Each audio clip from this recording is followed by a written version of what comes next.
नमस्कार प्यारे बच्चों, स्वागत है आप सभी का आपके अपने YouTube चैनल में। तो आज की इस वीडियो में हम कक्षा 10 विज्ञान और विज्ञान के अंदर हमारा चैप्टर 3 है आनुवांशिकी जेनेटिक्स। और इस चैप्टर को हम दो पार्ट में पढ़ने वाले थे।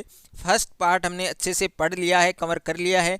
आपने नहीं पढ़ा है तो लिंक आपको डिस्क्रिप्शन में मिल जाएगा, वहाँ जाकर आप अच्छे से फर्स्ट पार्ट को पढ़ सकते हैं।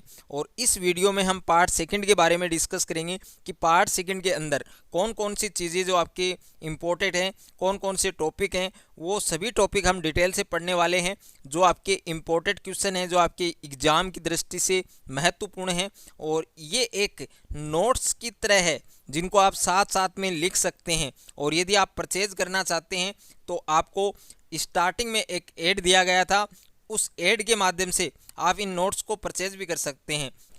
अगर आपका मैथ, फिजिक्स, केमिस्ट्री और बायोलॉजी के किसी क्वेश्चन में डाउट है तो आपको उस क्वेश्चन का फोटो खींचकर उसको क्रॉप करके सेंड करना है। तुरंत वीडियो सॉल्यूशन के साथ आपको आपका आंसर मिल जाएगा। और आप class 6 to 12 NEET, IIT, JEE mains और एडवांस की भी तैयारी कर सकते हैं। तो अभी डिस्क्रिप्शन में जाइए और डाउटनेट के इस एप्लीकेशन को डाउनलोड कीजिए। डाउट हो तो डाउटनेट करो। आप 8400 400 400 इस नंबर पर भी आप अपने क्वेश्चन का फोटो क्रॉप करके सेंड कर सकते हैं।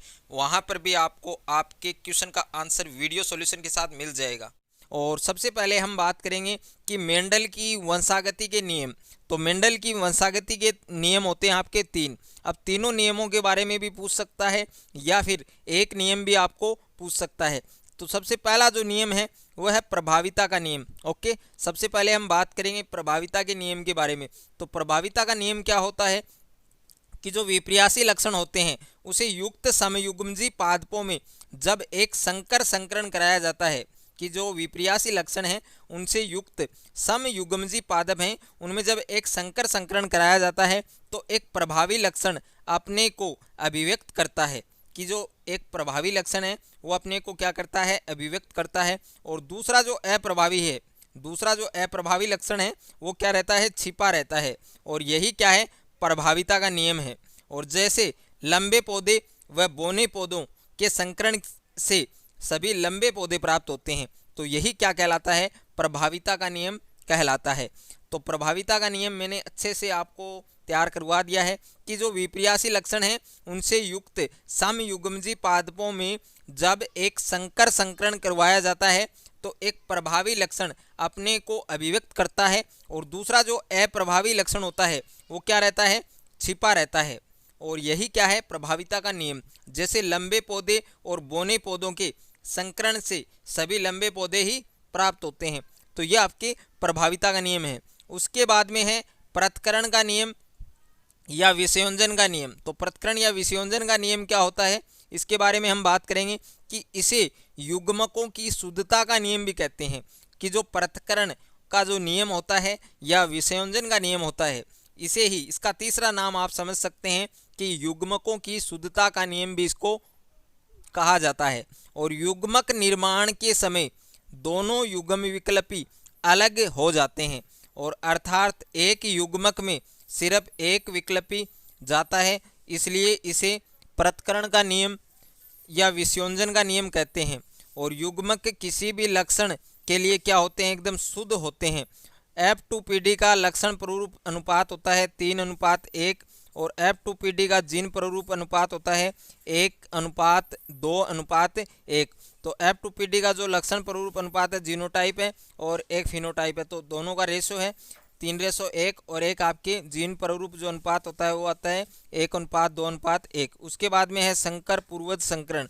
तो F1PD के पौधों का संकरण जब किसी भी एक जनक से कराना संकर पूर्वज संकरण कहलाता है। यानी F1PD के जो पौधे हैं उनका संकरण किसी भी एक जनक से कराना क्या कहलाता है, संकर पूर्वज संकरण कहलाता है। और प्रभावी जनक के साथ संकरण पर इसका लक्षण प्ररूप अनुपात 100% लंबे पौधे और जीन प्रारूप अनुपात होता है 1:1। उसके बाद में है अप्रभावी जनक के साथ संकरण पर इसका लक्षण प्रारूप अनुपात 50% रहता है, और जीन प्रारूप अनुपात है वो 1:1 रहता है। कि जो अप्रभावी जनक हैं उनके साथ संकरण पर इसका जो लक्षण प्रारूप अनुपात है वो कितना प्रतिशत रहता है 50, और जीन प्रारूप अनुपात कितना हो जाता है 1:1। उसके बाद में है परीक्षण या परीक्षार्थ संकरण, और ये काफ़ी बार एग्जाम में पूछा जा चुका है क्वेश्चन कि जो परीक्षण संकरण है, जो परीक्षार्थ संकरण है, उसकी परिभाषा। तो अज्ञात जीनोटाइप वाली F1 पीढ़ी का संकरण अप्रभावी जनक से कराना परीक्षण संकरण कहलाता है। कि जो अज्ञात जीनोटाइप वाली जो F1 पीढ़ी है उसका संकरण किसी अप्रभावी जनक से कराएं तो वह क्या कहलाता है, परीक्षण संकरण कहलाता है। अगर F1 पीढ़ी का जीनोटाइप स्मॉल टी है तो संकरण से सभी लंबे पौधे प्राप्त होते हैं, यानी 100% लंबे पौधे प्राप्त होते हैं। अगर F1 पीढ़ी है उसका जीनोटाइप कितना हो, स्मॉल टी है, तो इस संकरण से सभी लंबे पौधे प्राप्त होते हैं, और कितने होते हैं 100% लंबे पौधे प्राप्त होते हैं। अगर F1 पीढ़ी का जीनोटाइप स्मॉल कैपिटल टी है तो 50% लंबे और 50% बौने पौधे प्राप्त होते हैं। यह आपको अच्छे से ध्यान रखना है, ये काफ़ी इंपॉर्टेंट है, इसलिए मैं आपको बता रहा हूँ कि परीक्षण संकरण है, ये आपको ज़रूर तैयार करना है, एग्जाम में काफ़ी बार पूछा जा चुका है। उसके बाद में तीसरा नियम है आपके स्वतंत्र F1 का नियम। अब स्वतंत्र F1 का नियम क्या होता है, तो इसकी परिभाषा के बारे में हम डिस्कस करेंगे कि यह नियम द्विसंकर संकरण के परिणामों पर आधारित है। कि ये जो नियम होता है ये किस पर आधारित होता है, द्विसंकर संकरण के जो परिणाम हैं, उनके जो रिजल्ट हैं, यानी द्विसंकर संकरण जब हमने पढ़ा था तो उसके क्या रिजल्ट निकले थे, उसके क्या परिणाम निकले थे, उस पर ये आधारित करता है। और इस नियम के अनुसार किसी द्विसंकर संकरण में एक लक्षण की वंशागति दूसरे लक्षण की वंशागति से पूर्णतः क्या होती है, स्वतंत्र होती है, आज़ाद होती है, फ्री होती है। अर्थात एक लक्षण के युग्म विकल्पी दूसरे लक्षण के युग्म विकल्पी से युग्मक निर्माण के समय स्वतंत्र रूप से पृथक व पुनः व्यवस्थित होते हैं। तो ये आपको इसमें ध्यान रखना है कि जो स्वतंत्र F1 का नियम होता है ये द्विसंकर संकरण के जो परिणाम हैं उन पर आधारित होता है, और इस नियम के अनुसार किसी द्विसंकर संकरण में एक लक्षण की वंशागति दूसरे लक्षण की वंशागति से पूर्णतः क्या होती है, स्वतंत्र होती है। और एक लक्षण के जो युग्म विकल्पी हैं वो दूसरे लक्षण के युग्म विकल्पी से युग्मक निर्माण के समय स्वतंत्र रूप से पृथक व पुनः व्यवस्थित होते हैं। और आपको साथ साथ में समझ में आ रहा है तो वीडियो को लाइक कर दीजिए। और इसमें लक्षण प्रारूप अनुपात 9:3:3:1 होता है, अर्थात जनकों के लक्षण प्रारूप के अलावा नए लक्षण प्रारूप बनते हैं। और स्पष्ट है कि पीला रंग गोलाकार बीजों के साथ ही नहीं अपितु झुर्रीदार बीजों के साथ भी आ सकता है। और इसमें जीन प्रारूप अनुपात कितना होता है, 1:2:4:1:2:1:2:1 ये होता है। ओके, और ये काफ़ी इंपॉर्टेंट है, आपसे पूछ सकता है स्वतंत्र F1 का नियम, और काफ़ी बार एग्जाम में भी आ चुका है आपके। उसके बाद में यह आपके लास्ट पॉइंट है मेंडल के आनुवांशिकता के नियमों का महत्व है।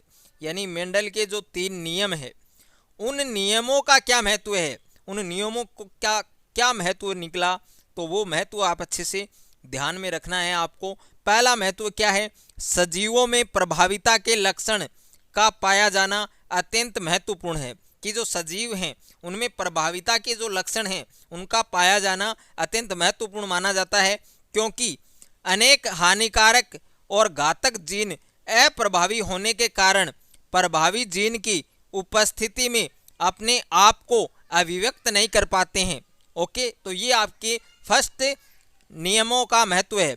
उसके बाद में है मेंडल के पृथक्करण के नियम की प्रस्तुति से जीन संकल्पना की पुष्टि होती है। कि मेंडल के पृथक्करण के नियम की प्रस्तुति से जीन संकल्पना की पुष्टि होती है। और तीसरा महत्व है पृथक्करण के नियमानुसार एक जीन के 2 युग्म विकल्पी होते हैं, और ये 2 विपर्यासी लक्षणों को क्या करते हैं, कंट्रोल करते हैं, नियंत्रित करते हैं। कि जो पृथक्करण है, पृथक्करण का जो नियम पढ़ा हमने उसमें एक जीन के 2 युग्म विकल्पी होते हैं, और ये 2 विपर्यासी लक्षणों को क्या करते हैं, कंट्रोल करते हैं। उसके बाद में चौथा महत्व आपके मेंडल के नियमों से संकर संतति में उत्पन्न नए लक्षणों के बारे में पता चलता है कि जो मेंडल के जो नियम हमने पढ़े हैं उसे संकर संतति में उत्पन्न जो नए लक्षण हैं उनके बारे में हमें पता चल जाता है।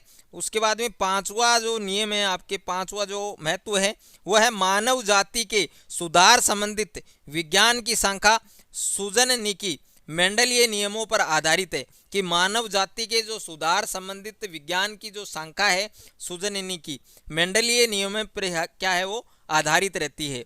और मेंडल के नियमों के उपयोग से रोग प्रतिरोधक और अधिक उत्पादन वाली फसलें पौधों की किस्में विकसित की जाती है। तो ये भी आपकी इंपॉर्टेंट है, इसमें आपको 2 या 3 महत्व पूछ सकता है एग्जाम में, तो ये आपको अच्छे से तैयार करना है। और ये नोट्स आप अच्छे से परचेज करना चाहते हैं तो लिंक आपको डिस्क्रिप्शन में मिल जाएगा, वहाँ से आप हमें व्हाट्सअप करें और व्हाट्सअप के ज़रिए हम आपको पूरी चीज़ें प्रोवाइड करवाएंगे। वहाँ पर आपको पूरा मटेरियल बता देंगे कि इस तरीके से आपको पढ़ना है, इस तरीके से आपको नोट्स मिलेंगे, तो सब वो डिटेल से हमें बता देंगे। तो आपको ओनली व्हाट्सअप करना है। और वीडियो आपको अच्छा लगे तो वीडियो को लाइक करें, दोस्तों के साथ शेयर करें। चैनल पर नए हैं तो चैनल को सब्सक्राइब कर लीजिए और बेल आइकन को प्रेस कर लीजिए।